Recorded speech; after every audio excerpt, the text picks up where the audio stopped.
भारतीय communist party माले liberation के महासचिव दीपांकर भट्टाचार्य बेगूसराय पहुंचे, जहां पर उन्होंने मुख्यमंत्री नीतीश कुमार पर जमकर भड़ास निकाला।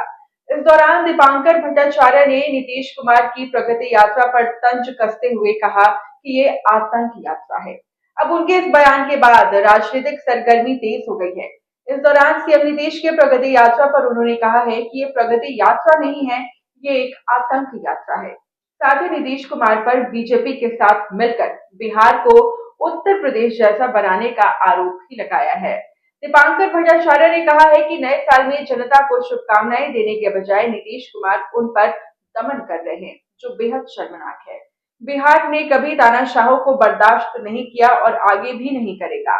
भाकपा माले नेता ने यह भी कहा कि हमने सोचा था कि नए साल में नीतीश कुमार जनता को शुभकामना देने के लिए निकले हैं, लेकिन जनता पर वो दमन ढा रहे हैं, जो बहुत ही शर्म की बात है, अफसोस की बात है। बिहार लड़ेगा, किसी तानाशाह को बिहार ने कभी बर्दाश्त नहीं किया है और आगे भी नहीं करेगा।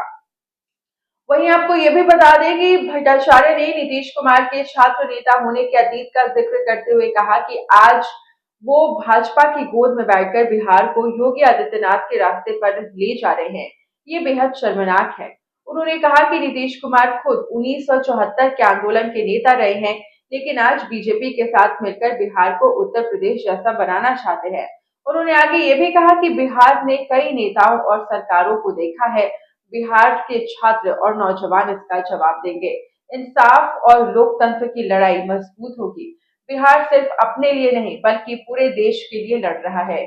गौरतलब है कि दीपांकर भट्टाचार्य ने सोमवार को घोषणा की कि वो राज्य की कथित तानाशाह राजग के खिलाफ जनमत जुटाने के लिए अगले हफ्ते से बिहार के सीमांचल क्षेत्र में पद यात्रा शुरू करेंगे। पटना में एक प्रेस कॉन्फ्रेंस में यह घोषणा करते हुए वामपंथी नेता ने मुस्लिम बहुल और आर्थिक रूप से पिछड़े एवं बाढ़ प्रभावित उक्त क्षेत्र का जिक्र करते हुए उन्होंने कहा कि उनकी ये पदयात्रा 1 फरवरी को अररिया जिले के फारबिसगंज से शुरू होगी और 5 फरवरी को पूर्णिया में समाप्त होगी।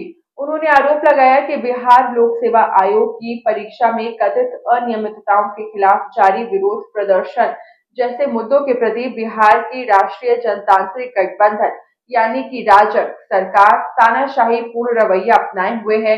भाकपा माले नेता ने यह भी आरोप लगाया है कि हम छात्रों की दोबारा परीक्षा की मांग में पूरी तरह से उनके साथ है। लाठीचार्ज के जरिए उनके विरोध को कुचलने की कोशिश की गई है और इसी तरह प्रशासन हमें डराने की भी कोशिश कर रही है। ये बिल्कुल एक तानाशाही की यात्रा है, सत्ता की अहंकार यात्रा है, नौजवानों के लिए आतंक यात्रा है, जनता के लिए आतंक यात्रा है, ये दमन यात्रा है। और इसीलिए हमें लगता है कि नीतीश जी को तो बिल्कुल हमने सोचा था कि नए साल में शायद जनता को शुभकामना देने के लिए निकले। नीतीश जी किसी जमाने में खुद छात्र नेता हुआ करते थे, कहते थे कि 74 आंदोलन के नेता रहे हैं और आज 50 साल बाद वो छात्र नेता जब मुख्यमंत्री बने तो भारतीय जनता पार्टी के गोद में बैठ करके योगी आदित्यनाथ के रास्ते पर बिहार को ले जाना चाहते हैं। इससे ज़्यादा शर्म की बात क्या होगी। लेकिन नीतीश जी को मैं बता देना चाहता हूँ कि बिहार, बहुत सारे नेताओं को बिहार ने देखा है, बहुत सारे सरकारों को बिहार ने झेला है, लेकिन कभी भी संघर्ष के रास्ते से बिहार पीछे नहीं हटा है। और इसीलिए संघर्ष के जरिए ही बिहार के छात्र नौजवान इसका जवाब देंगे। इंसाफ की लड़ाई, लोकतंत्र की लड़ाई मजबूत होगी और बिहार न सिर्फ अपने लिए लड़ रहा है, पूरे देश के लिए लड़ रहा है। पूरे देश से जो भारतीय जनता पार्टी फिर एक बार 2024 के चुनाव के बाद अभी चुनाव में धांधली करके महाराष्ट्र में उसने चुनाव जीता, पूरे देश में लोकतंत्र पर हमला कर रही है, तो इस हमले से देश को बचाने का काम भी इसमें बिहार अगुवाई करेगा और बिहार में हम लोग इसी रास्ते पर आगे